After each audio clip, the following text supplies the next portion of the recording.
Well, hello, everyone. It is such a joy and a pleasure to be with all of you tonight. This is a very, very special day for me because it's the very beginning of a passion that Dave and I have developed a few years ago. And we're starting to get this out to the world as a gift, as a blessing. It's been bliss and a lesson, and it just has changed our lives so much. So I really honor you for being on this call today, taking time out of your busy schedule. And I just have to say hello to a few more. My dad, he goes, "This is Daddy." Hey, Daddy, how are you? I'm so grateful you're on the call. Now you can understand Mom even better. And then we got Jessica Tavares, and we have Lori saying that they are getting 10 inches of snow in Minnesota today. So thank you, guys. I really, really welcome you, and Jessica from Rhode Island.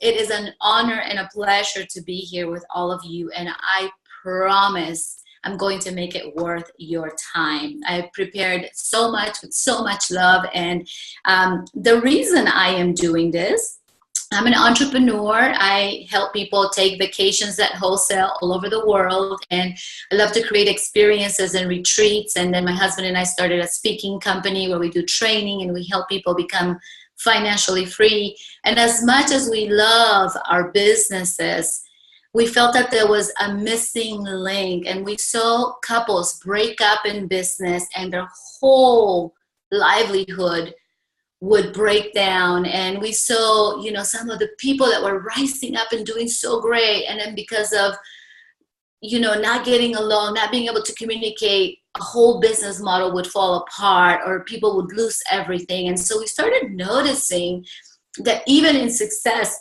and in business, people were, and even in their careers at work and with their children, the number one reason why there's breakdown is because of the languaging and the tension that starts rising in a couple. Or let's say I'm talking to my sister or my boss at work, and we started noticing that tension builds up until boom, things just explode. And all of a sudden, us women have what we call a cave woman attack.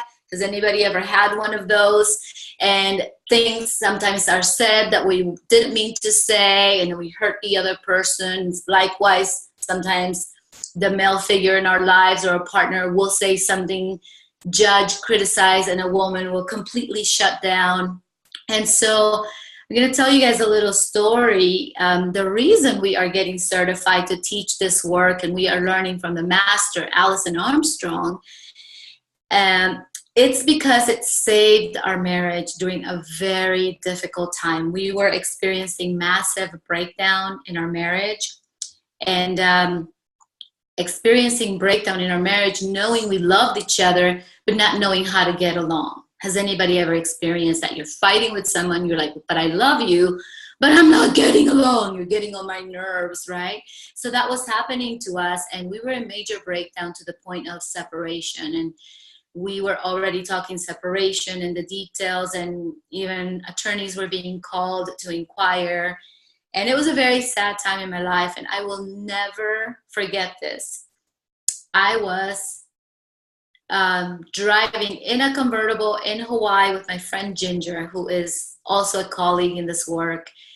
And she and I were talking, and I told her I'm having a lot of problems in my marriage. Things are going really bad. We're not getting along. And she goes, "Listen." We had just finished a retreat in Hawaii. She goes, "Listen," and I had never seen Ginger so serious. She goes, "You go home tonight to your hotel room and you order the book Queen's Code by Alison Armstrong." And she was like so serious. She goes, "It's on Kindle and you can buy it at lulu.com." And I'm going to show you guys the book, what it looks like in a minute, and the address and all that. And she goes, "You better read that book as soon as you get home." And she was in the middle of a painful breakdown and separation in her marriage and a divorce. And she said, had I had the information in that book, I would have never experienced a divorce. She just kind of caught my attention. So that night I ordered the book at lulu.com because she's self-published. And then I also ordered it on Kindle, and I started reading the first chapter in the plane on my way home. And to make a very long story short, when I came home, I started speaking a language that was honoring, that would elicit certain behavior from Dave in the kindest and most loving way, a language of not diminishing him, a language of understanding each other. They call it the hero's language. I started speaking hero's language, and all of a sudden Dave was like, what happened to you? You're different. But he didn't know what was happening. He didn't know it was my language, and he thought maybe the retreat or something. So a few days passed by, and I'm speaking Queen's Code, and I'm using it, and I'm just really absorbing this information. So I decided to go to a weekend event. Came back even more changed. So Dave's like, what are you doing? What does this look like? And I said, well, I went to this workshop. It really changed my life. It helped me understand that we are wired so differently. And here I was trying to make you more like me, trying to become more like my best friend. But I didn't know that I was trying to turn you into a girl and making you wrong. And so then he goes, do they have something for women? So the next weekend we went to a workshop called Understanding Women. And that's the information you're going to get today. And I remember that Monday morning, we went on a flight to Brazil. And when we got to Brazil, we both had separate rooms. At the time, things were kind of shaky. And I remember him coming in the morning and knocking on my door and saying, I finally understand myself. He had read an entire book overnight, had not slept. And his t-shirt was full of ink marks. I still have that picture. It's priceless. And he goes, I thought I was going crazy, because he was going through a really difficult time in his life. He goes, I thought I was going crazy. And now I know there's nothing wrong with me. So then he read the book, Understanding Women. And then he read Queen's Code. And he read all these amazing books. And he just realized, and I'm sorry, it's not a book, Understanding Women. It's an audio. And our life started to change. The tension released in our business. The tension released in our marriage. All of a sudden, he was approaching me again. And we came to a place where our relationship is completely different. So much that sometimes when we travel, because we travel for a living, that sometimes the TSA, they're like, oh, stop it, you honeymooners. We get that all the time, because we're always joking around, playing around, laughing, talking nonstop, from a place of total tension and not getting along and breaking up because of the languaging. Obviously, other things played into it. We put in a tremendous amount of effort and love, but this was a new place that we had never arrived to. And we learned later on in Alison Armstrong, there are stages that men go through. And Dave was going through a very difficult stage. And if the woman does not know how to support a man at that stage, a lot of breakups happen. And so I learned to support him at that stage. So that's how we got to this work. I am now going to show you guys a little bit of the PowerPoint of this work, and let's get started. And at the end, you're going to have a chance to answer questions, to ask questions, and to share if you would like. And I am recording this. We are going to put this in our Facebook group that we have started to share this information. And my internet connection is not the strongest. We are working on that. So I apologize if the video is a little blurry, but you will get the information, okay? So the topic today is how to empower women. And the topic name is Facts and Respect, which is one way of empowering women, versus Feelings and Attention, which is a second way of empowering women. And the purpose is to gain access to the best qualities in women by understanding what has her experience being safe and secure. So you guys know me, Yvette Ulloa. I told you a little bit on my details of why I'm here and sharing this with you with so much love. And you can find me on social media, on Facebook and Instagram under Yvette Ulloa. And this is the little book that I told you about called Queen's Code. And this little book that Ginger, my friend, told me to get overnight changed my life. It has been probably the book that has changed my life the most. And as a result of changing my life as a human being and as a partner, our business is thriving even more because now we teach this.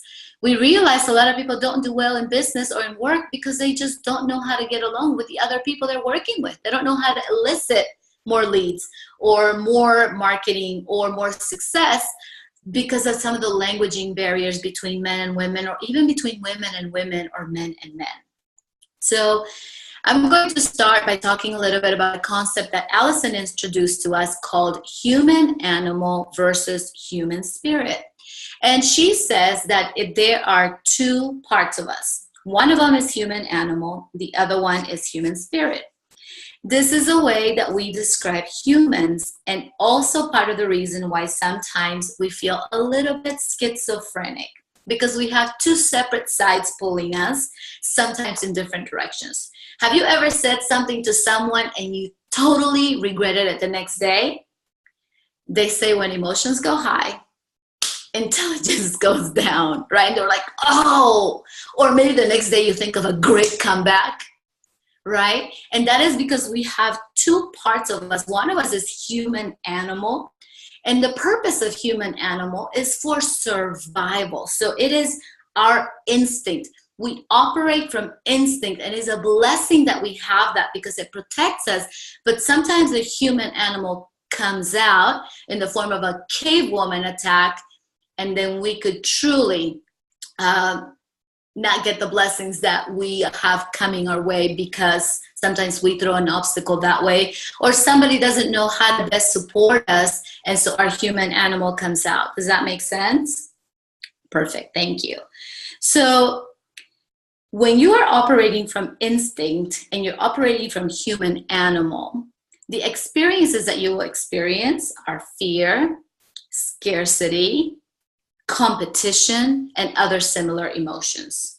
So I had somebody on a leadership chat a couple of days ago say something that that really irked me.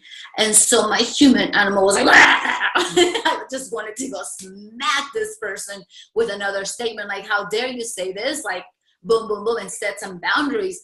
But I knew that my human animal was about to roar. And so I decided to come from human spirit, where human spirit is a choice that you make. It's not reactive. And so human spirit, the purpose of human spirit is to enhance our life.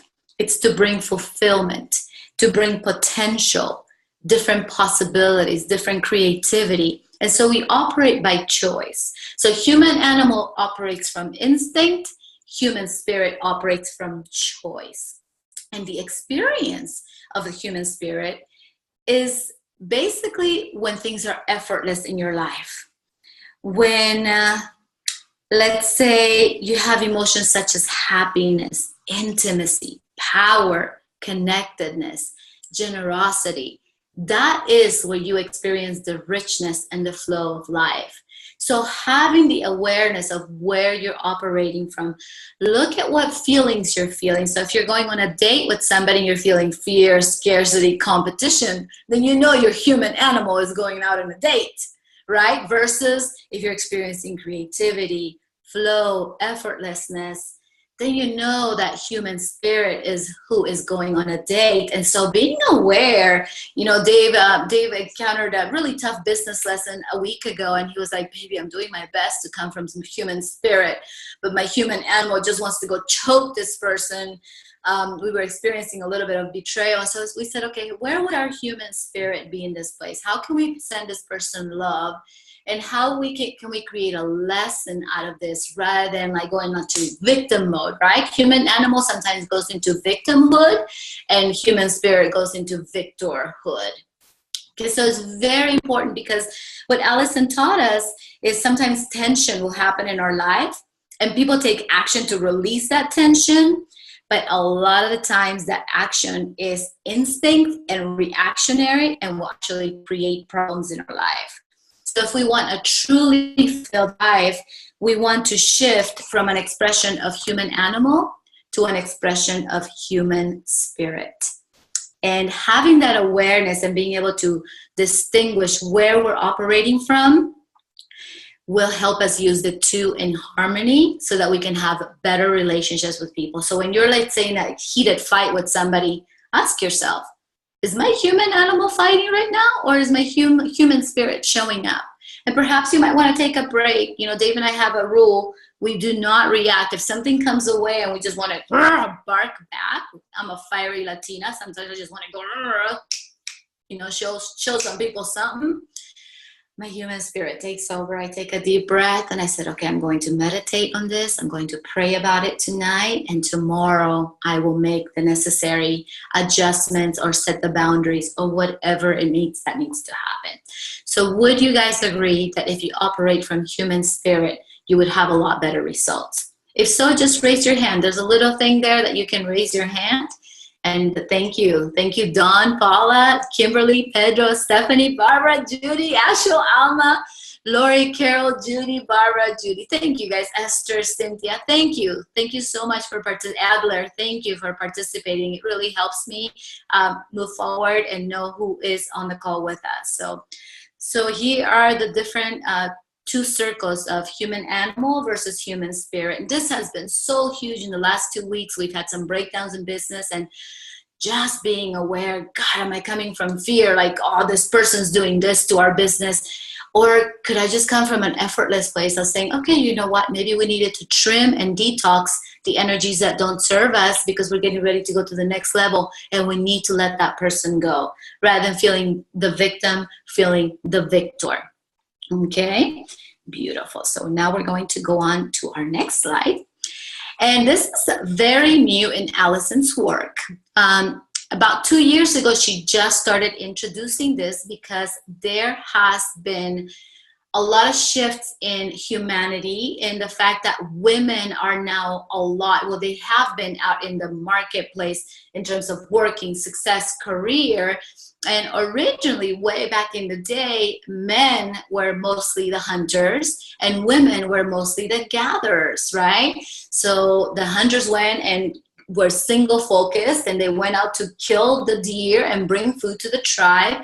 And the gatherers were the women who went and got the water, they collected the berries, they came from the river, and they told all the other women in the tribe where to find what berries and where to find what nuts and things like that. But society has shifted, and so a lot of women are now hunters. And so Allison created this model and researched this model for over 30 years, and to empower women when they are both doing the hunting and when they are doing the gathering. And I'm going to talk to you about what that is, because we are talking about the modern day hunter and the modern day gatherer. So think of hunting and gathering as two operating modes, okay? Most men are hunters all the way up to age 50. After 50, they become a little bit more gatherers, but they still go back between hunting and gathering. Most women, because of today's society and because of all the, jobs and career and single moms, now they hunt and gather multiple times a day. Okay, so very important to know this because you can use this information to know how to work with your spouse or your boyfriend or partner if he's a male, but also when a woman is in hunting mode, how to empower her to feel safety. So this is a beautiful way of looking at two operating modes. There's no right, there's no wrong. You operate in one more sometimes and you operate in another the other times, okay? So think of it as a Mac and a PC. They're just two different and completely separate operating modes. So Allison taught us that if we had more energy to show up the best that we could be versus taking each other out, and I'm talking about men with women or women with other women or men with other men, instead of competing, wouldn't we have a much more gratifying life if we just understood these concepts? Okay, so we're gonna apply hunting and gathering to the modern world. And we talked about having a computer that operates in Mac versus having a computer that operates in Microsoft. Both men and women have both instincts, and we operate at different times and different friends at different modes, okay? So for example, when my mom goes to work, she's a teacher, she's very focused on teaching and giving information to the kids. When she comes home, she takes a deep breath Maybe there's a little bit of cooking. Maybe there's something to wash, talk to my brothers. Then she goes into her gathering mode. Okay, and we're going to show you what each mode looks like. Gathering mode. A woman, and right now I'm going to talk as it applies only to women because the topic today is about creating safety and helping women feel safer. And but remember, when I talk about hunting, this will refer to both men and women. And gathering mode, you could apply to men over 50 because men over 50 start gathering a little bit more because they kind of slow down from having to hunt all the time. They still hunt, but they go back and forth. So a woman in gathering mode, she is open to options, alternatives. She is uncommitted on purpose, and she has an open, inviting way of being. A gatherer is open to creativity, ideas, thoughts, and success, and she's flexible and adaptable. If we go back to the cave woman days, imagine yourself in the meadow, and you don't want to get stuck. You don't want to get stuck getting wheat seeds when you see an abundance of berries. So you have to have that flexibility. What's fruitful is what's abundant. So you want to gather what's available and you want to see it all. So you have this vision where you actually see everything in the room. Okay, when you're in gathering mode, you move slower. If you're a woman, you maybe move your hips more. No time constraint. You're not rushed. You look up, your eyes are scanning, you're very patient with people, you speak in a lot of details. And by the way, this can drive our men crazy sometimes because we have a lot of details to tell.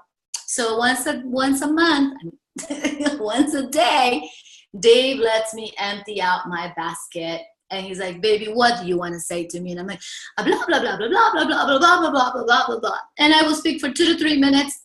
He's like, is there anything you want me to do with this? No, just want you to listen. Don't fix me. I just want you to listen. And men are fixers. So they want to try to fix our problem, but sometimes we just want to be heard. So if you are a man and you're supporting a woman, let her empty out her basket once a day at least. And just be present and don't try to fix her. She doesn't want to be fixed. She just wants to be heard and she just wants your presence.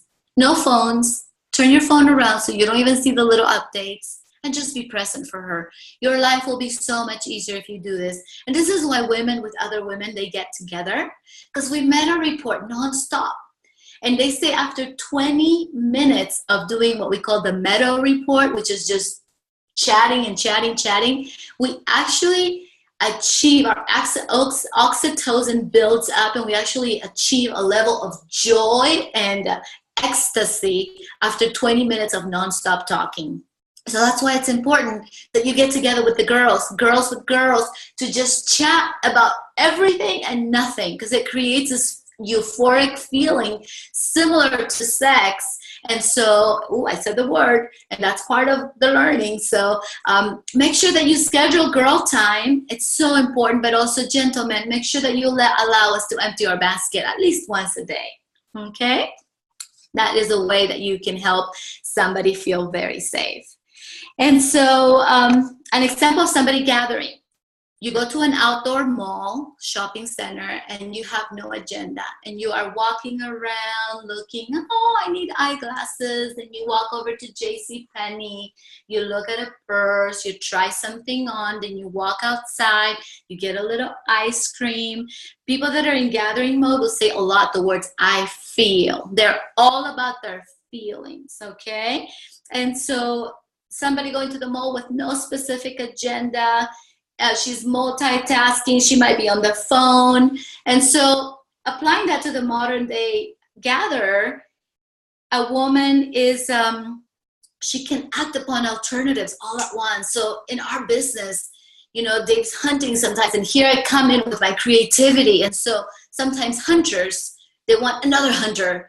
But sometimes it's great to allow a gatherer because she can see things that you can't. And I'm like, have you thought of this and this and this and this? And he's like, oh, great idea, let's implement that. And so some of our best ideas in business have come when I was gathering, and Dave allowed me to be in that and not make me wrong. Does that make sense? So accepting and loving how somebody's wired and also what mode they are operating in. Okay, so now let's talk about hunting mode. And perfect. So a woman in hunting mode is very focused. She is not open to possibilities. So you look at the lady, she's looking at her computer, and that's it. If the kids were to come in and distract her, it would be very tough to get her energy back to refocus. They say sometimes a person can lose up to 15 minutes of refocusing time when they get interrupted when they are in hunting mode. So ladies, if your spouse is in hunting mode, do not interrupt. Wait for the pause before. Sometimes I keep a little list of things that I need to talk to Dave. So when he takes a break from his project, because there's been times where I came in, I'm like, hey, baby, and I totally got barked at. And I'm like, his human animal came out, but it's because I completely interrupted him. Like my agenda was so much more important. And he was like on a webinar or a Zoom or something. So we want to be very mindful when somebody is in hunting mode, when a woman is in hunting mode. Think about this. Hunt the deer, hunt the deer. Oh, there's a little flower. Oh, there's a little bunny. The tribe would never eat. So you need to have that single focus and be focused on producing that one result, and that is it. When I worked at the city of Burbank, I was the director of economic development, and my entire livelihood there was hunting, because it was like project after project, negotiation, developers. It was always hunting, hunting, hunting, and I didn't really pay attention to my gather, and for me, that caused me to get sick because you always need a balance. And so that was my personal experience. Now I'm nurturing my gather a little bit more, and I'm learning to play with both because there's importance in both. So when you are focused, and basically when you're focused on a project, the brain lowers the volume of everything.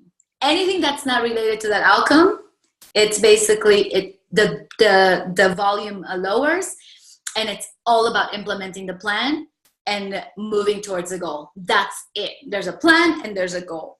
So signs of hunting mode: person's walking fast, direct line, least amount of energy, their head down, their head is looking at a computer, they're a little bit impatient.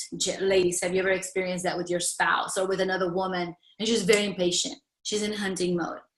They're to the point. They're all about facts. They do not talk about feelings. And they use the word I think a lot. It's all about the thinking processes. It's all about the facts. It's all about respect. Okay? So somebody in modern day hunting mode, they're going to the mall. They need to get a backpack for the child. They go right, park closest to the mall, walk, no distractions, focus, going to JCPenney to the backpack section, pick out the one that they wanted to, pay for it, and go right back to the car. That is somebody that is in hunting mode, okay? And so you could be at the mall, and you could be like, la, la, la, la, la, in gathering mode, enjoying creative ideas, and all of a sudden, I got 5 minutes. Boom, you go shift right into hunting mode, okay? So that is the likelihood of how many times in one day we can shift as women from hunting to mode. So what you will get out of today's talk is about helping us avoid getting the worst out of women. It's about getting the best out of women. It is about getting more of what you need with less effort. So sometimes as women, we're like, why isn't he paying attention to me? He is paying attention to you, but not the way you want it. So once you know what creates safety, which a lot of women, for us, attention equals safety, and I'm going to tell you a little bit more about that, we need to express exactly what that looks like to our men or other women in our life so they can help support us. Because if they're playing the guessing game, they might be telling you, let's say, words of appreciation, but you feel appreciation through gifts. So they could be doing these amazing words coming your way and you're not feeling appreciated because they're not delivering appreciation in your language. Does that make sense? And if you guys also write down your questions, we're going to have a question and answer at the end. For now, I'm going to just go through the video and I may have you raise your hands a couple times, but we will take questions at the end. Okay, so Today is also about avoiding inciting a cave woman attack or calling in roadblocks. Because once the dragon comes out, man, it can be a couple of days of recovery, right? In the relationship, no talking, silence, whatever that could be happening at that time. So by helping a woman feel safe, you avoid inciting a cave woman attack. And then what you will also get out of today is helping a woman, whether it's yourself or other women in your life, to bring out the best in them and help them be their highest and best place in life, where they can also pour into you and offer you the greatest value. Because if they're operating from human spirit, man, everything in life flows and it's so much better. Okay? So why is safety such a strong topic? In Allison's 30 plus year of research, she realized that safety is such a strong point for women, to the need to feel and experience safety, that a lot of men don't realize because they don't experience the lack of safety like we do. And Allison did this survey that drove me, that just shocked me. She said, you know, the men, when was the last time that you felt unsafe? And some of them had raised their hand like a year ago, 2 years ago, 5 years ago. Women, when was the last time that you didn't feel safe? Yesterday, 2 hours ago, 3 hours. The whole masses, it was like the last 3 days, most of the women had not felt safe. And so the men were shocked to see that safety is so important to a woman. And there's different dimensions of safety that we're going to talk about. So it's important for a woman to experience being safe and secure. And that includes the hunting mode, which is thinking about being safe, and also the gathering mode, which is feeling safe. And you can bring out the best in a woman by helping her experience being safe and secure. And I'm going to show you guys something really powerful, share with you guys. Did you know that women experience 2 times higher depression than men and 4 times the anxiety rate worldwide? These are actual statistics. And I'm going to tell you why. If you had an invisible drill and you went to the woman's forehead and you drilled all the way to the middle of the ears, there's a little organ that's almond shaped, and it's called the amygdala. Okay, this is the worry center. It is what gets us to go into fight or flight. It is what is causing restrictions. Don't do this, don't do this, be careful with this. And this is the worry center, along with the prefrontal cortex. The prefrontal cortex is the brake pedal. Push the pedal, push the pedal.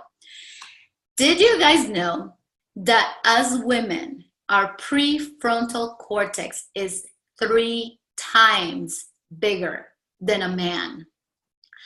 3 times bigger, not 30%, 3 times bigger, 300% bigger than a man's prefrontal cortex. That means we worry 3 times as much. Have you ever been like, be careful, take this, don't forget your sweater, have you checked into this, Dave, are you okay, are you flying? I drive that man crazy sometimes. He goes, I don't want my mom here. I married you because I didn't want my mom worrying for me.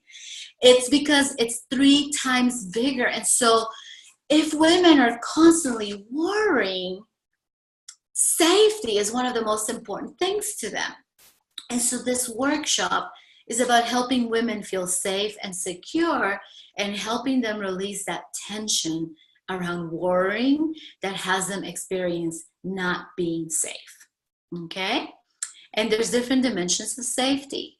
There's physical safety, mental, emotional, financial, temporally, which is time. Does a woman have enough time to do a certain thing? And then also spiritually. So there are different dimensions, and they also go across time. So the fact of whether you were safe when in your past, are you being safe in your present? Will you be safe in your future? It all plays a part. There's certain factors in your past that maybe didn't make you feel safe. They will affect your present and your future. And a woman's sense of safety is affected by having a history of experiencing safety or unsafe. And believing whether she's going to be safe in the future or not. I'll give you guys a personal example for financial safety. When I was 13, we made a big jump. We lived in Bolivia, and my parents had great jobs, a business. We were very, we were good to do, not super wealthy, but we had a good life, very steady, materialistic, with everything we needed. And moving to the USA at age 13, we made a huge sacrifice. We came with one suitcase and 2 kids, and my mom and dad, well, me and my brother. And we went into a 1-room apartment, 1 room. It wasn't like a 1-bedroom, 1-room apartment with a bathroom and a little yard. And I remember we went through a lot of sacrifice. My parents did whatever it takes to give us a great life. And they worked cleaning houses. They worked cleaning offices at nighttime. I mean, they made so many sacrifices, and we're so grateful. And so for that time, because I didn't feel financially safe in that time, from there on, I got all this drive to go to school, get a degree, get the best job, climb up the corporate ladder. When that didn't work the way I wanted it to, I jumped into the entrepreneur world. I took all these seminars I learned, and I worked my way up because I wanted a business that would give me residual income to where I never had to worry about money the way I saw my parents get worried. So that financially lack of safety gave me a gift. And it helped me create safety in my present and my future. So it's all intertwined. Okay? So does anyone experience any tension around these facts? Raise your hand. Great, thank you. And tension is good because it helps us build up. Hello, Barbara, welcome. And Stephanie, thank you. Thank you, Cynthia. Thank you guys very much for raising your hand. So we are going to talk about hunting mode and facts, and feeling safe around facts. In fun hunting mode, what we pay attention to are facts. So facts are truth to us. I'm going to give you guys a couple examples, but everything in hunting mode is about, for example, your bank statement, but a reports from a source you trust. Maybe your mentor posted something, a new writing on social media, and so you read that. That is a fact. Okay, so it is all about trusted information. And when you are in hunting mode, the facts are actionable. It's something that you can take into action. So the questions that women ask when they are in hunting mode are, what does that mean? Am I factually safe? Am I statistically safe? How am I experiencing safety? How does this relate to my past in this situation? Do the people I know and trust report being safe in this situation? It is all about the facts. So if the facts say that I'm safe, then I think that I am safe. And this is not just physically safe, but there are many different elements. Everything else that's not a fact, is not actionable, is not going to make me safe. A feeling is not a fact, so we don't feel safe through feelings. And information from not trusted source is not a fact. So examples of facts: a report somebody read in a trusted magazine, a statement from a mentor, an article that we believe, even gut feelings, and men have this as well, are seen as trusted facts. And so in the different dimensions of safety, it's all about being productive. Do I have the facts to produce a specific result? Okay, for example, physically safe. Do I have enough facts to know that this neighborhood is safe? Is the person that's picking me up trustworthy? Okay, do the facts say that this area of the beach is safe? For example, mentally safe. If a woman is tired, focused, are too many people talking around her? Okay, am I feeling mentally safe here? Emotionally safe. Now, emotions are different than feelings, okay? So things that we have feelings about, but that we're thinking about, thoughts about certain feelings. That's how we feel safe. So for example, feeling anger and frustration are very common.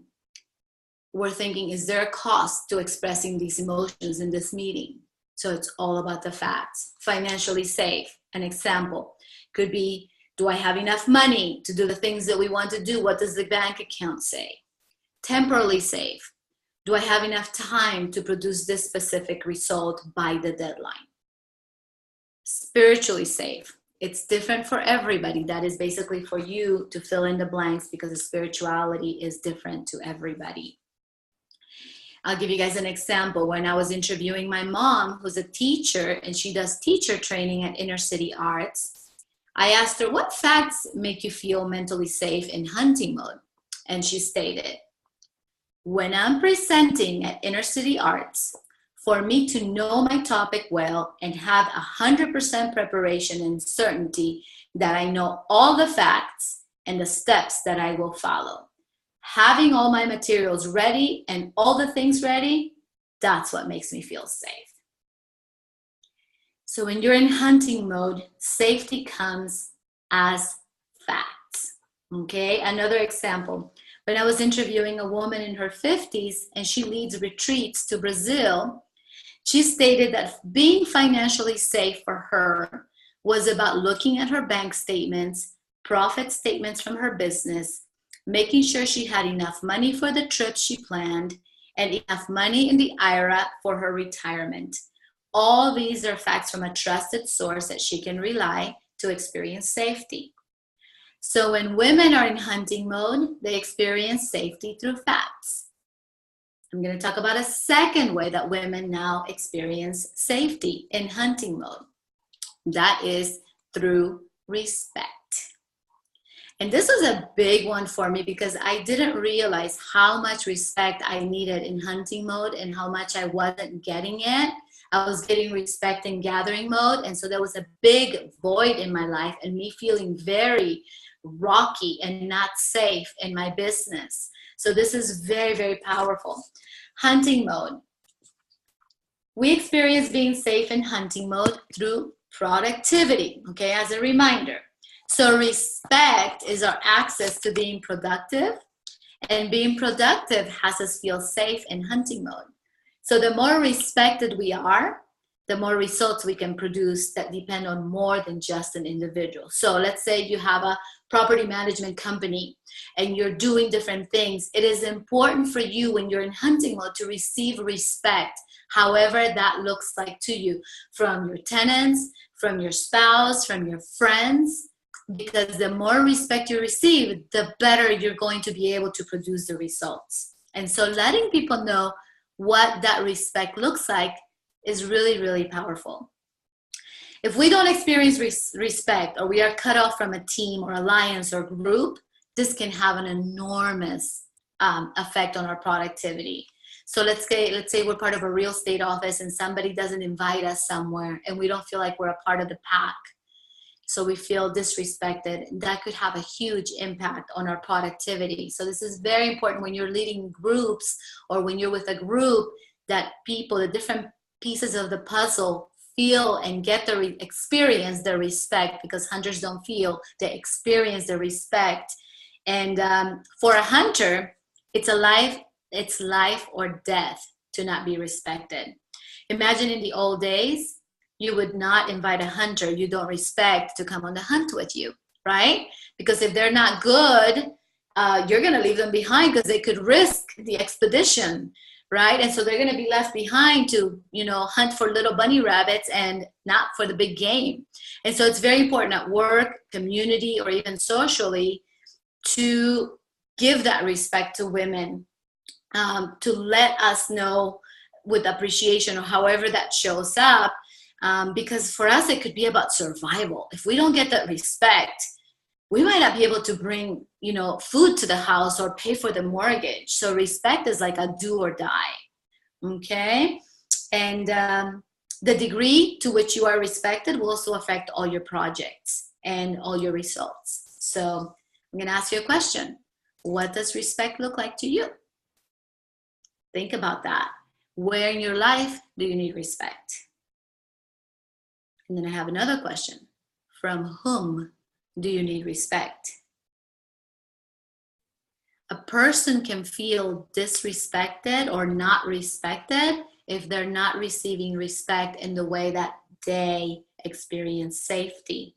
So it's so important when you have somebody that operates in hunting mode, a woman or a man, ask them, what does it look like for you to feel respected? I asked this question to my husband, Dave, and I thought, praise, very important to men to receive praise. And so I was like, oh, you were amazing tonight. Great job. And I said, on a 1 to 10, how did that look to you? And he said, a 4. And I was like, what? I give you all my passion and my love. He goes, but those are not the words. And I go, so what words would make you feel respected at a level 10 or experience respect at a level 10? And he said, you inspire me. And touching his shoulder and looking into his eyes and saying that you are amazing tonight. You inspire me. I love you. Thank you for providing this for the family. Tears in his eyes. Because he said that was a level 100. One question. I do that every time now. Every single time he knows I'm doing it, tears in his eyes. That's how powerful this work can be, my friends. It is life-changing to be able to elicit, how do you feel? How do you experience respect when you're in hunting mode? Ask the men in your life. Ask the women in your life.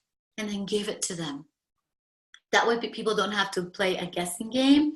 And we don't have to subconsciously disrespect each other. I have an example. I asked a young millennial. She's an entrepreneur in the travel industry. And I asked her, what does respect look like to you in hunting mode? She said she felt mental and physical safety when she was working out. So respect to her was someone respecting her workouts and not correcting her. This is so important that we do not correct hunters or people that are in hunting mode, because they will feel disrespected when we correct or interrupt. So in her own words, she said, I feel safe when my boyfriend doesn't try to correct me, even if I'm doing the workout wrong. Receiving someone's opinions makes me feel unsafe. And I learned this the hard way with Dave, because I didn't realize that me interrupting or correcting him, especially if he was doing a speaking engagement, and sometimes I would say like, no, that's, and say something and completely diminish him. And so you diminish people that are in hunting mode when you interrupt or correct them. So take some notes, and at the end, maybe the next day I'll say, hey, babe, that was great. I'll give him appreciation in his language. And I said, can I share with you something that could possibly use for improving? And sometimes he's like, no. But other times he's like, absolutely. Or sometimes he'll say, okay, tomorrow, not today. And so I'll say, you did this great. Always sandwich it. You sandwich between amazing feedback. And he said, what I would do a little differently is this. But man, you were incredible. You always sandwich the feedback. And it is so life-changing, because now I can give this feedback to him and I no longer interrupt him or diminish him, especially in front of people, but also alone. And also now he knows not to do that to me as well, because when I'm in hunting mode, I want the same exact respect. Okay, so this is the way that women in hunting mode experience safety, through facts and respect. We are, and sorry, I forgot to show you guys this. Respect equals being productive. And when somebody in hunting mode is productive, they feel safe. And I shared those examples already. So now we are going to go over to gathering mode and talking about feelings and what has a woman feel safe when she is in gathering mode. Now, as you see the little picture, these young ladies are having an amazing time chatting, talking, exploring the mall. And in gathering mode, it's all about feelings and attention. You feel safe through experiencing certain feelings and experiencing certain attention. Not all attention makes us feel safe. And it can be different for every woman, okay? Feeling safe in terms of the different dimensions of safety. So I'm going to share some examples. My great friend, a woman in her 30s who works in the hotel industry, she shared with me how she feels spiritually, temporally, and mentally safe in gathering mode. And I really love this quote. She said, I feel safe going to the supermarket without an agenda and spending 20 minutes browsing through the aisles. My boyfriend honoring that process makes me feel safe and wonderful. And I only got 2 items. Before we need this information, doing that at the mall would drive my husband crazy. It's like, why can't you just focus? And now he knows, okay, she's being a gatherer and she feels safe. And so I really love this because she experienced spiritual, temporally, and mentally safe when she went to the mall, when she went to the supermarket. So it's all about the feeling in the chest that makes you feel safe in the different dimensions. Are you feeling physically safe when you walk through the mall? Are you feeling mentally safe, that you have that just this feeling of safety in your mind? Are you emotionally safe? You know, emotion is triggered by either perception of threat or opportunity. It's different than feelings. And so are you feeling that emotional safety? Are you feeling temporally safe, where you're feeling like you have plenty of time? Are you feeling financially safe? It's a feeling that we have about our finances. I know this is interesting because when somebody's in hunting mode, which could be your spouse, they may think a location might be dangerous, but if the woman feels good about it, she feels safe. So it can, sometimes they can collide because 2 people can see the same exact thing completely different. A woman might feel good about something despite the facts showing something different.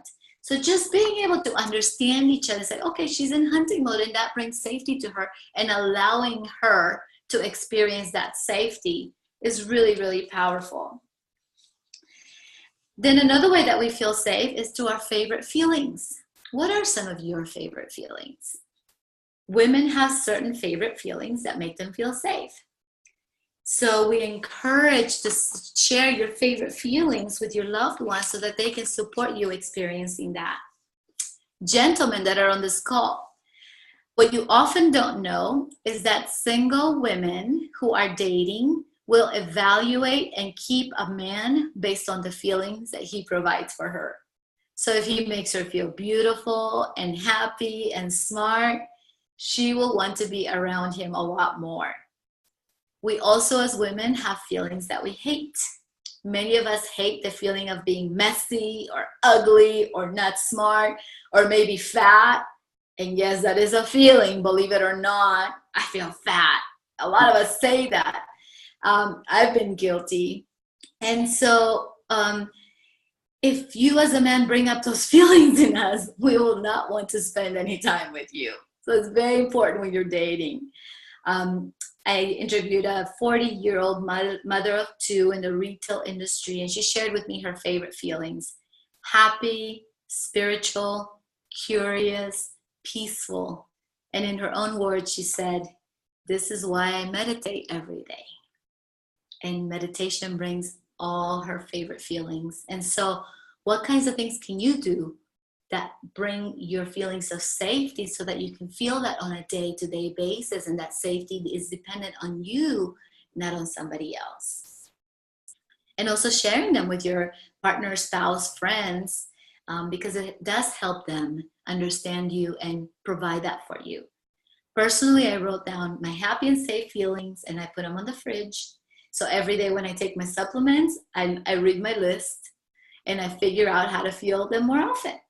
My favorite feelings are happy, joyful, excited, loving, honoring, and peaceful. And dancing. I don't know if that's a feeling, but I get a feeling of like, so anytime I can take a dance class, I'm taking a dance class tomorrow in Brazil at Frutis, 10 a.m. Ladies, come with me with Lydia. Because it's just a way that I experience freedom. So maybe feeling free is one of my feelings that I need to add. Do more things that make you feel safe. Wonderful. So that basically closes up the safety and feelings for gatherers. And when you're gathering, a second way that you feel safe is through attention. Okay. So feeling positive and safe attention makes us feel safe. And by the way, we're recording this, so I know a lot of you ladies are saying, oh my God, I needed my spouse to hear this, or my future spouse, I want him to hear this. I will have the recording. We're going to post it on the Facebook group, all the recordings, and they're all free. They're all done with so much love. Eventually, we're going to do retreats, weekends, romantic weekends, singles weekends. We're going to do lots of great things. So we feel safe when we have the safe feelings, and we feel safe when we feel connected.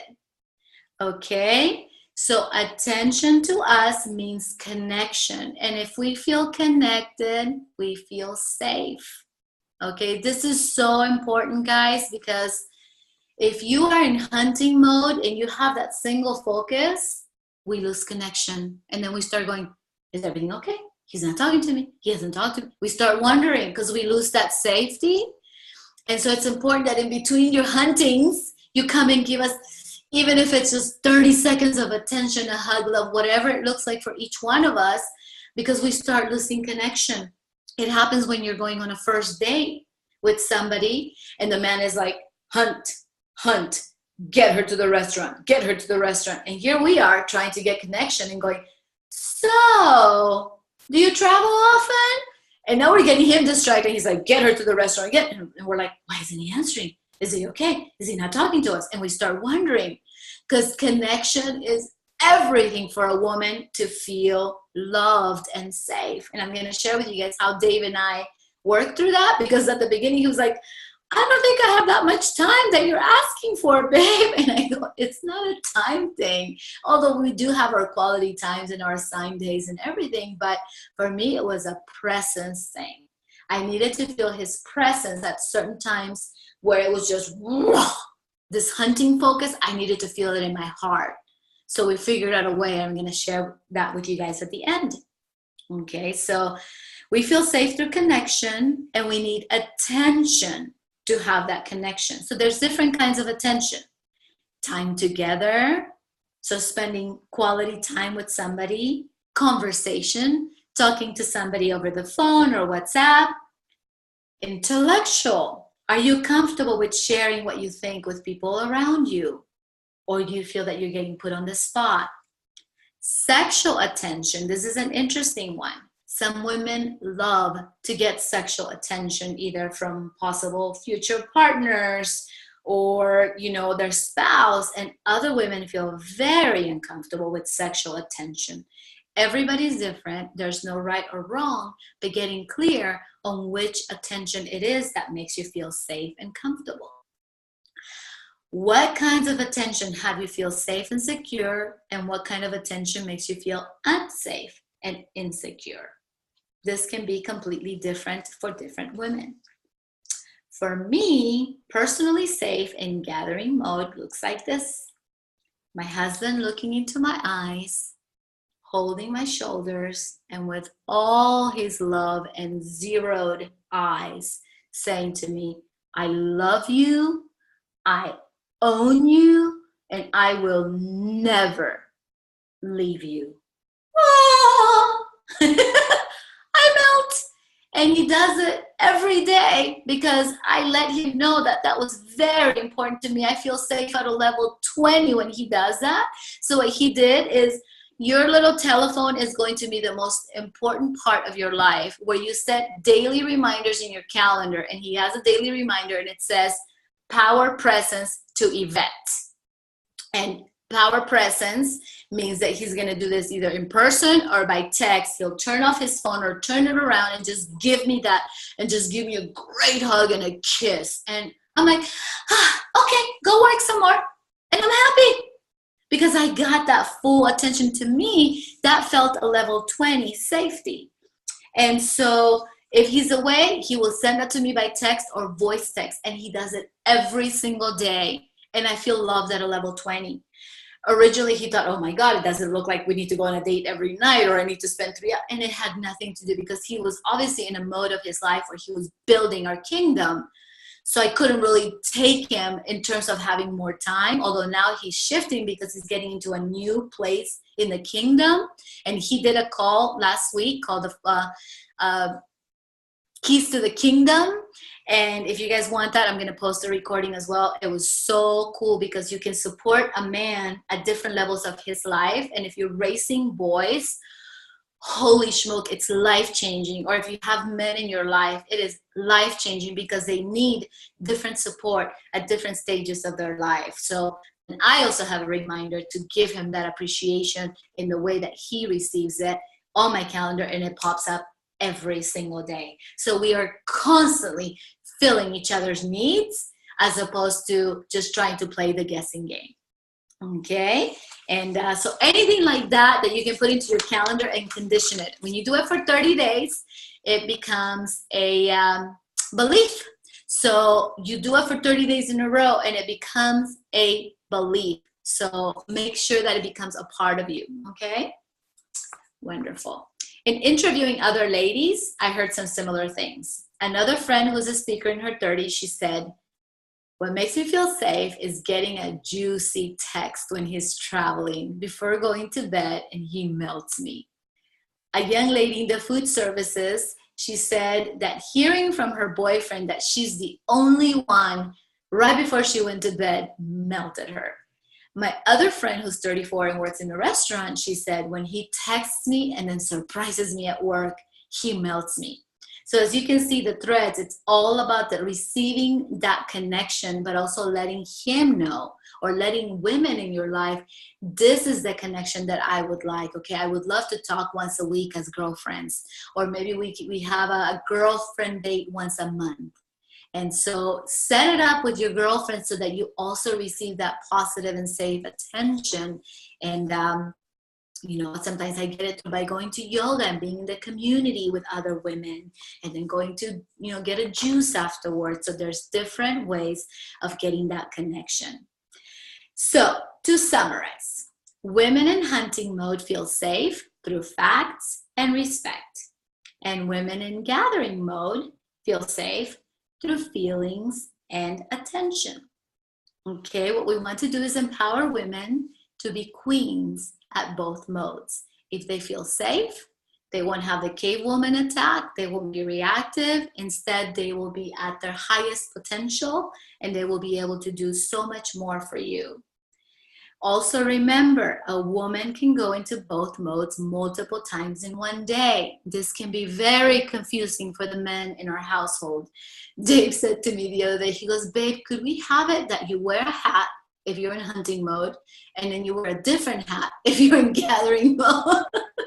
Because he interrupted me and I was like, rah!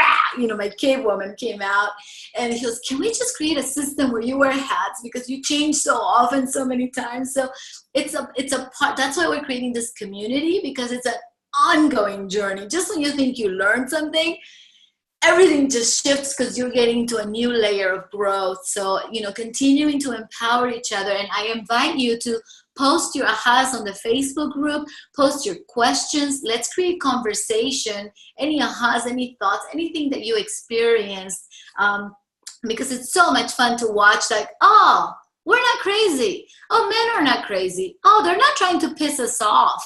They're just wired differently. Oh, us women, we just have 300% bigger, you know, prefrontal cortex, so we worry a little bit more. Just being able to know that helps create such better partnership in the world. If you are a man on this call, I recommend that you ask your loved one how she feels safe in each mode. If you can support her in providing this to her, she will appreciate you so much more, honor you so much more, and also avoid all the drama in the relationship. If you're a woman on this call, I recommend journaling what makes you safe at each mode, and then expressing this to the people around you, and then set them up for success. I realized that with Dave, I wasn't setting him up to win.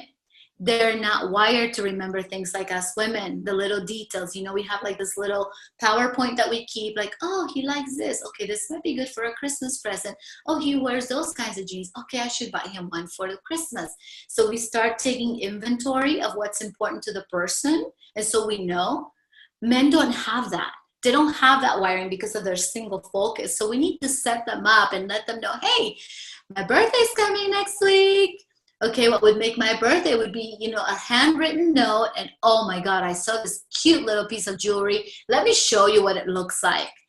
Set them up to succeed. Let them know what being safe looks like in your life so that they can be successful and they can be your hero. Because at the end of the day, all men want is to be your hero. And if you have not read Queen's Code, read it, both men and women, because it is a book that will absolutely change your life. And then you will read it and go, oh, I'm not crazy.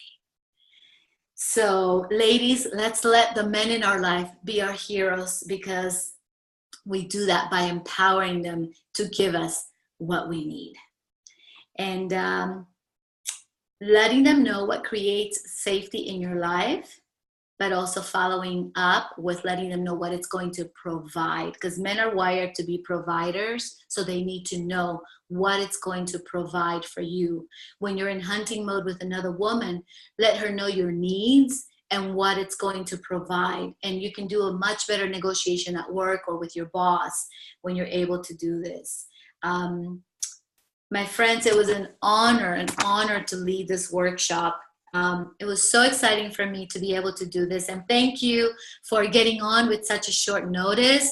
Our next workshop will probably be in about 3 to 4 weeks, and it's going to be a new topic taught by Dave, and then the week after it'll be a new topic taught by myself. So what we're going to do is we're going to open it up with some questions. So I am going to, oh, and before I do that, let me just show you guys one more thing. We are affiliates with Allison Armstrong, so if you would like to register on her website, go to www.togetherweriseup. She gives so many goodies, free webinars. She's so ahead with the research. The reason she's empowering us to teach this is because she's going to start teaching much higher levels of partnership negotiations, like the higher level stuff. So we're teaching the basics. She's going to be doing so much more. We are affiliates. We use 100% of the affiliate money to distribute these programs around the world, to buy books for jails, to do, you know, different resources for our friends and family and people who need it around us. So 100% of the affiliate goes to that. My website, YvetteUloa.com, I have a lot of goodies there, free videos, free training. My blog is there. You can opt in to receive future information about the webinars that we're going to be doing. Dave's website is DaveUloa.com. Opt into his website as well. And he is doing different workshops. He's going to be doing a men's retreat to help men like step into their full power physically, mentally, financially, just from boom, every angle to really own it. You know, Allison talks about us women laying down the sword and stopping emasculating men. And then Dave talks about let's pick up that sword and protect the women in our life. And so that's what his retreat is going to be about. So we're going to do dream trips. So we're going to do lots of amazing things because we feel this work is truly life-changing. And then we have our Facebook group. It's called Together We Rise Up. Understanding women, understanding men, and join the Facebook group, invite other friends.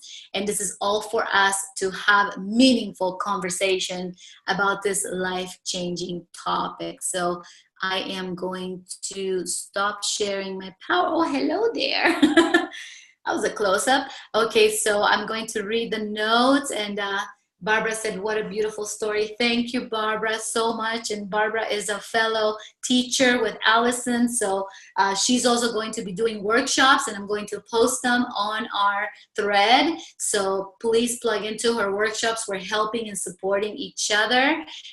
Esther, thank you for your beautiful, beautiful feedback. Thank you. And Lori said, this is incredible information and has given me insight of my own situation as a single woman.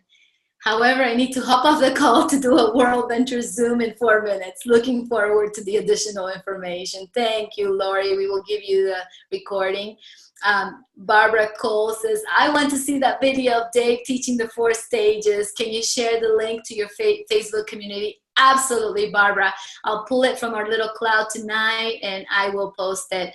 Ms. Barbara Miller, thank you so much. And Anthony, thank you. And I loved your talk last week about you getting together with a group of kings and you guys talk about kingship and honoring women. God, this work is like hand in hand with what you're doing and with you being a pastor and spreading the word to so many people. I'm so grateful that you are on this call. And Carol says, thank you. And I'm ready to read both books again. I love this. And I'm sorry I went a little bit late. I got excited and added a few stories that were not included. If I can have anybody who has any questions, we'll take about 5 minutes of questions. I believe we have one here. And Dawn said, this has been amazing. So happy that we will have access to again watch it over and over. Thank you, Dawn. And Dawn said, the safety element, and I'm sorry, I'm sweating because I'm in Brazil. I'm in Brazil. The safety element has blown my mind. I never recognized how in so many ways I did not feel safe. Oh, whew, thank you. Dawn, and I'm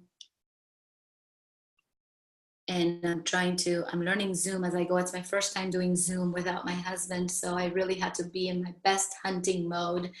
It is life-changing because I didn't know, for example, that when I was in hunting mode and I did presentations, I needed appreciation from Dave, from my peers, from my teammates, and I needed respect.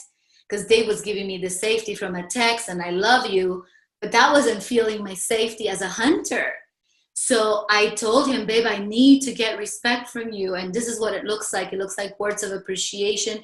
Tell me what you loved about it. Tell me what my creativity brought to the table. And just tell me that I'm smart or that you appreciate my mind and how I showed up. And he was like, wow, like I didn't know you needed that. And I didn't know that either until doing this 3 days ago, 3 days ago, like 2 weeks ago, sorry. I have no concept of time when I'm in gathering mode. And so learning, but not just learning, but asking the people of your life to give you what you need. And then if it's a man, to let him know what it's going to provide. Because if you just tell a man in your life, can you please take out the trash? What does that have to do with bringing food to the table? They don't understand that that trash is yelling at us when we're in gathering mode.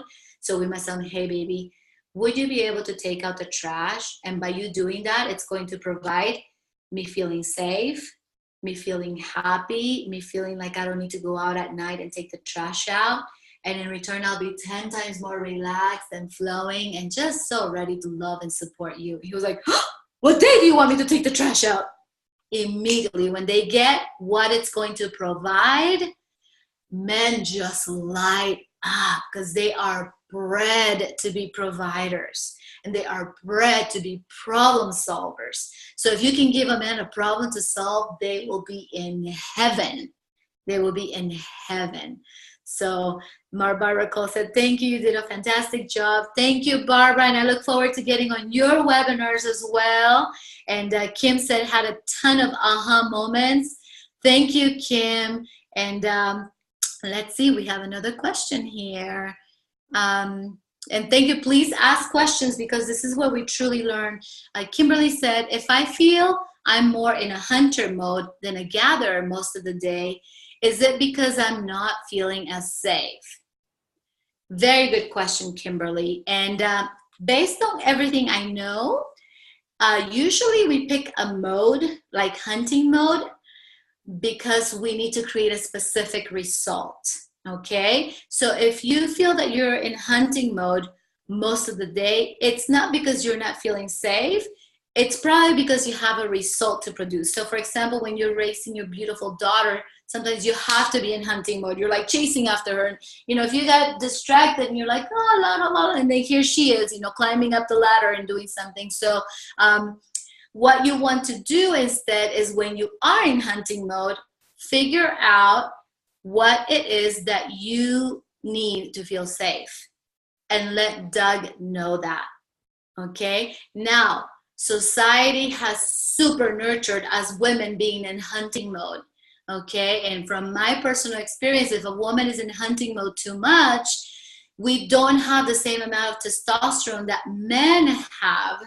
Okay, this is huge, and that is why so many women end up with cancer and heart attacks and heart disease, because we're running at 1,000 miles a minute, and we don't take time to pause and take care of ourselves and see where our safety is and what do we need to do to experience safety. That happened to me, and that's one of the reasons I had this situation in my illness, in the illness I was experiencing, because I was going in hunting mode like 60 hours a week. And I am telling you, I ran, city council needed a report. I'd stay up all night till 5 in the morning, typing this 50-page report, doing statistics, analysis, whatever, and I'd be boom. And I did not allow for my gatherer to come out, and I got sick. I stopped doing the things I love, like singing and dancing and shopping. I stopped doing all those things, and instead I was just hunting. So you don't want to throw yourself out of balance, because most women, we are wired as gatherers. We have taken on hunting because that's what society has promoted. And I love the feminist movement. It's empowered us women so much. But in that process of being so empowered, some of us have thrown ourselves out of whack and out of balance. And also some of us have been like trained or culturally, you don't need a man. A man is not a plan. And so a lot of women that are like so strong in their hunter mode, they diminish the men in their life. And so they end up with really bad relationships, and they end up being very unhappy at the soul level. So a hunter does not want to take a hunter on a date. So if you're out hunting, but a hunter likes to have a partner that's a hunter. That was a big problem with Dave and I. He's like, I love having you as a partner. You went in and you put in 15 cells today, more than I did. Okay, but here's the thing. Hunters don't like to compete, and I was competing with him. And it was taking our marriage out of whack because of all that competition. And then also when we were going on a date, I was like, all right, let's go, babe. And he's like, I don't want to go out with, another hunter. I would like my girl back. And so, I really learned to have something called transition time. And if you guys listen on this, give your men transition time, which means when they come home, give them 5 to 10 minutes. Love, say hello, and then give them 5 to 10 minutes to unwind and to get out of hunting mode, to just kind of shift and relax. And if you're as a woman, you went out in hunting mode, okay, and you went and you just did a great day at work and you came back, you need that transition time. My transition time was going on a jog or a gratitude walk around the block before, to remember being a girl again for my husband. And then sometimes, like if we went on a date, he knew, don't rush me, because if you rush me, I go into hunting mode. So he was like, baby, take as long as you need in the next 10 minutes so that we can go out, so you can be my girl. And when he asked me like that, I was like, oh, okay. I'd be all jittery, and he had his girl back. But he didn't know, by rushing me, he was putting me into hunting mode. And so we were going out on a date, like, we were just so like, he was taking a hunter out on a date and he wasn't enjoying it. And so having that balance, Kimberly, will be huge, and allowing your gatherer to bring in that to the hunting, because the gatherer can bring so much creativity and so much power to a business or a life. And so being able to balance the two. Thank you for a great question. And a good friend, Cynthia. Hello, Cynthia. She said, what if they say all these kind of things and then you find it hard to believe? Do you believe them? You know what? That is a great question. And us women, we are so hard on ourselves, aren't we? We sometimes find it hard to believe when somebody wants to give us something, especially a compliment or, a nice, just a nice statement. And so What I would say, Cynthia, is to open your heart and receive, because receiving can be the toughest thing. And Allison said one of the things that makes women most attractive to a woman, to a man, is being able to receive.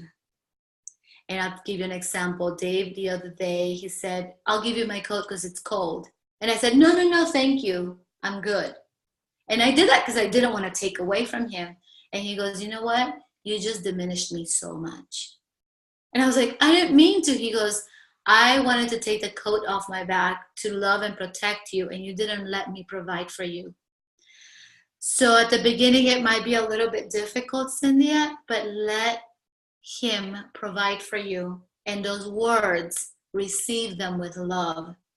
Because something magical happens when we open our heart. And sometimes I have to do this and truly physically even open my heart because I close up, especially when somebody compliments me or when somebody wants to gift me something, when somebody wants to pay for the meal. I'm like, no. And so us as women, it's hard to receive. Figure out, Cynthia, what makes you feel safe. It could be also that when he's saying these things, that's not your safety language. Maybe you don't feel appreciated in those words. So setting him up to succeed, and maybe there's different words that you want to receive. Like for Dave, the key word was inspired, not you did great. For him, that didn't come across as authentic, but inspired. And so figure out what it is that makes you feel safe and set him up to succeed. Okay? And if you have any more questions, text me. I love you, girl. I'm so proud of you. I know you're like kick ass in business, and you have a daughter, and you guys have an empire that you have built. It's tough balancing the relationship and the empire. Also, he may say those things at the wrong time. So if you're hunting, he's like, you're so beautiful. I'm like, I don't want to feel that right now. I want to feel like you're powerful. I want the respect when I'm hunting. I don't want my husband. I want my partner, and so also notice what mode and what it looks like when the compliments are coming in. Great question. Jessica says, okay, hold on a second. Let me see. Okay, so Dawn shared, I had always heard often about how men need respect, but tonight I realized I desire respect as well. Do you feel like you can transfer back and forth from hunting mode to gathering mode while dealing with others? Absolutely. And Dawn, if you can, read the Queen's Code because it'll really, really give you a huge perspective. But also listen to this audio that Allison made. It's called The Dance of Partnership. Message me. I don't know if that's the exact one on Audible, but it kind of gives you the difference between hunting and gathering in a broader perspective with men and women. But yes, I have, after a few years of really mastering this, been able to transfer back and forth. And now Dave is knowing how to give me safety in each, and I know how to give myself safety in each. So you can absolutely master that. It's communication and openness, being able to receive. So absolutely. And Barbara also mentioned adrenal fatigue, right? Well, we talked about being in hunting mode so much. It happened to her because she was always in hunting mode. Thank you, Barbara, for sharing. And she says, and most doctors in the US deny that adrenal fatigue is real, but we know when something is not right, we must take care of our own health, right? We have that instinct, right? We know something needs to change. So thank you for sharing, because yeah, it's absolutely, there's so much chaos in women because we do so much. We're doing the hunting, the gathering, the jobs, the kids, and everything. And it really takes a toll on our body. So take care of your body, and sometimes doing the things that, that seem stupid or below us, like, whatever it is. For me, it's dancing and singing, and maybe I want to learn how to knit or like do something. Those things build up oxytocin, which, by the way, is what we need to want more sex. So it's good to be able to do this. And yes, sex at all ages. It doesn't stop. Keep it up. Be open to it. Okay, so Dawn has said something really powerful. She said, looking at safety and emotions has revoked tremendous, tremendous feelings. What you shared about staying in hunting mode has definitely opened my eyes. Do hunters tend to isolate themselves too? Is that part of hunting mode? That is a great question, Dawn. I don't know. What my experience has been is that when I hunted so much, I did isolate myself because I was in such a mode to achieve, achieve, achieve that I stopped paying attention to other parts of my life. And also, men in my life didn't want to be around me because I was so stressed and strong and great. But you know, they were like, stay away from her. She's like on her mission. So sometimes we do push people away, and we do push you know, loved ones away because we're in hunting mode for so much and without balance. So being out of balance will sometimes take us out of the social game because we're just doing something for so long, and that is nurtured by our culture, unfortunately. So you know, we want to bring balance so that there's nothing wrong with hunting, but learning what creates safety when you're hunting and then what creates safety when you're gathering, and being able to give yourself both, because most of our wiring is gathering, and so we want to be able to nurture both. Jessica says, thank you for your passion and commitment to empowering women and teaching. She has to log off. Thank you, love. I love you. I know you're raising a little one. She has a 2-year-old in 2 months, and she's excited to share this with her partner. And Jessica, listen to Dave's talk from last week. If you haven't, I think you may have been on the webinar, but learning to support a man in each stage of their life is huge. So I think you were on the call last week. Thank you, Cynthia. And Ashel says, is it, okay, so Barbara had an answer for you, Dawn. She said, hunters may isolate by concealing information, just the way that they learn to protect the tribe. They can feel isolating to someone in gathering mode, but he's really just trying to protect. Oh my God, so true.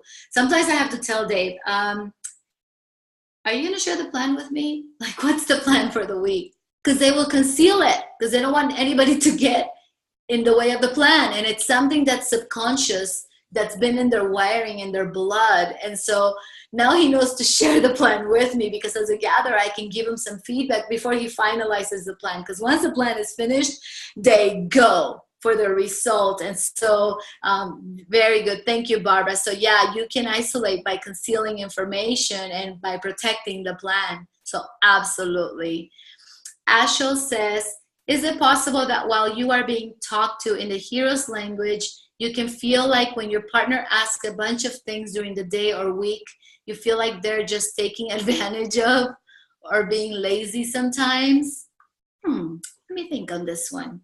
Let me read it again. Is it possible that while you're being talked to in the hero's language, you can feel like when your partner is asking for a bunch of things during the day of the week, you feel like they're just taking advantage or being lazy? Thank you for that. And thank you for your honesty and authenticity. I love this. I just really love this open forum.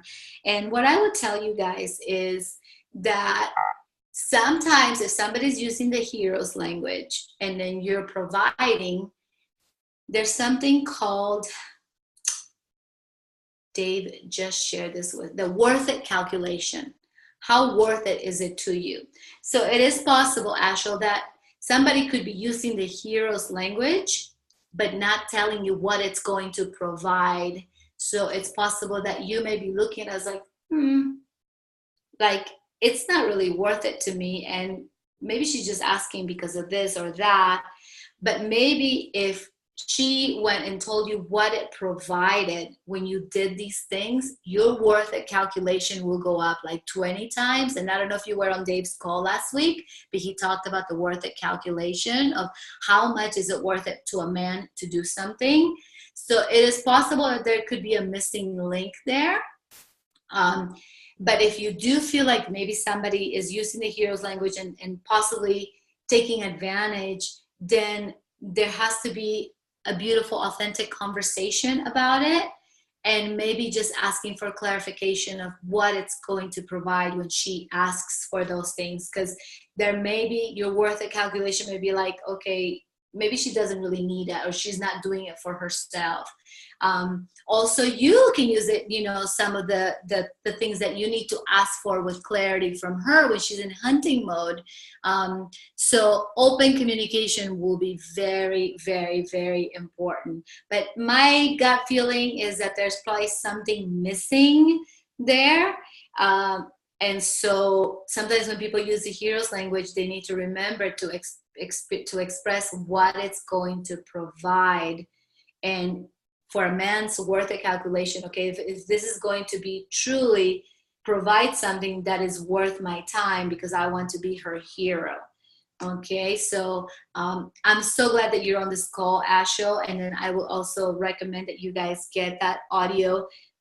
You know what, let me go to Audible right now, and it's so good. It's called The Dance, I believe it's called The Dance of Partnership. It's on Audible. Because it's going to give you some more perspective on the partnership. It's called, one of them is called Understanding Women, and then the other one is called In Sync with the Opposite Sex. And both audios are by Alison Armstrong, and they are on Audible. I was just listening to it 3 days ago, and I couldn't stop. I've heard it like 3 times already, but I was like, I'm obsessed with this stuff because every time I learn something new. So thank you very much. Great. So I'll take one more question, and after this we will go on our merry ways. And Asho, I also recommend, if you are listening to this, give it a full night. Don't go into a discussion today. Oh, I learned this, I need, this is not happening, or this is happening. Or private message me if you want a little more feedback, because what you want to do is wait it out. A lot of times when couples learn together, this can create conflict. So we do not, our big rule here is we do not go and point the fingers. We do not go and say, I learned this today and you're doing this wrong. This is all about self-adjusting and us learning, because there could be something that she's not getting, that we're not providing for her. And that's why it's feeling like maybe the request is coming in and it's not 100%.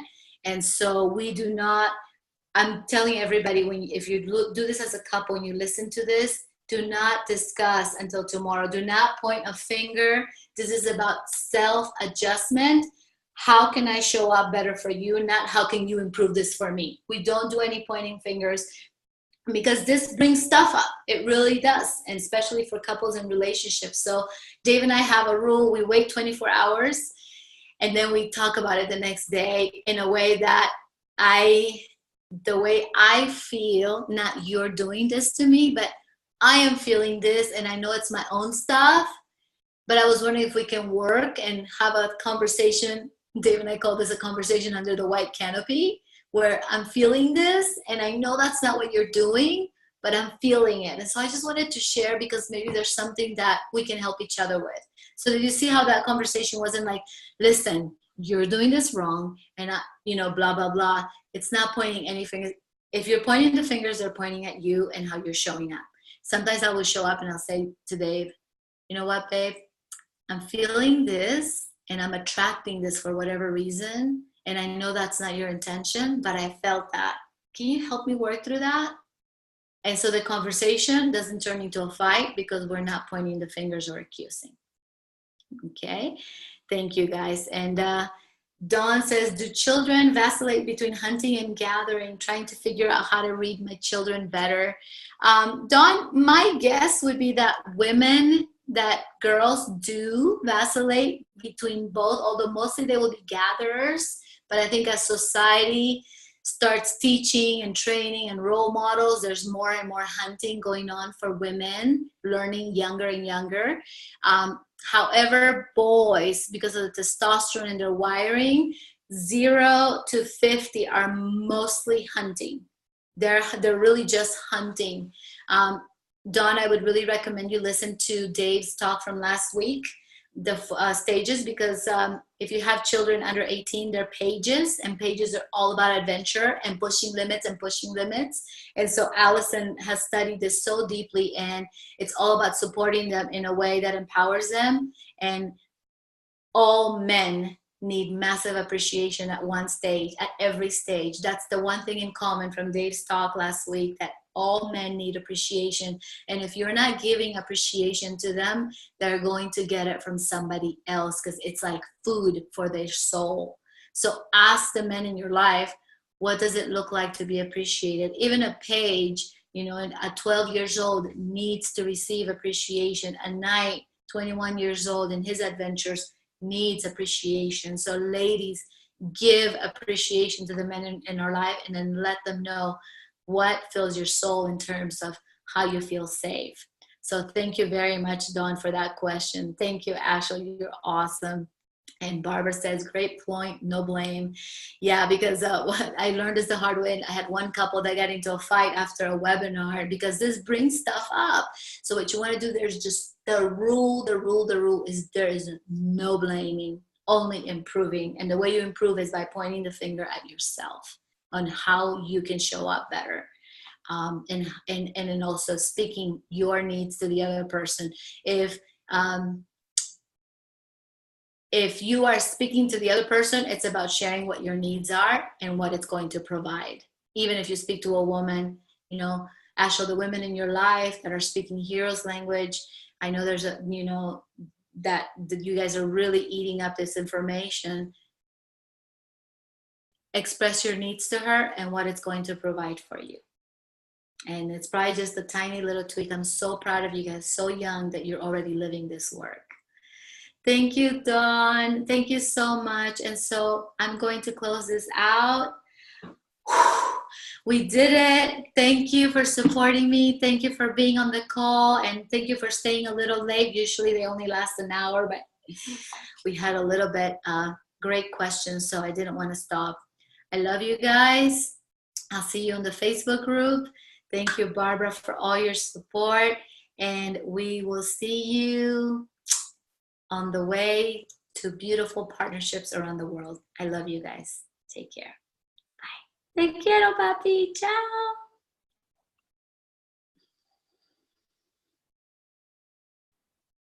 Thank you, Paula. Ciao. Ciao, everybody. Ciao, Bella. Ciaocito. Thank you. I love you too, son. Bye. Love you. Thank you, Yvonne. Love you, girl. Thanks for all your support today. Bye.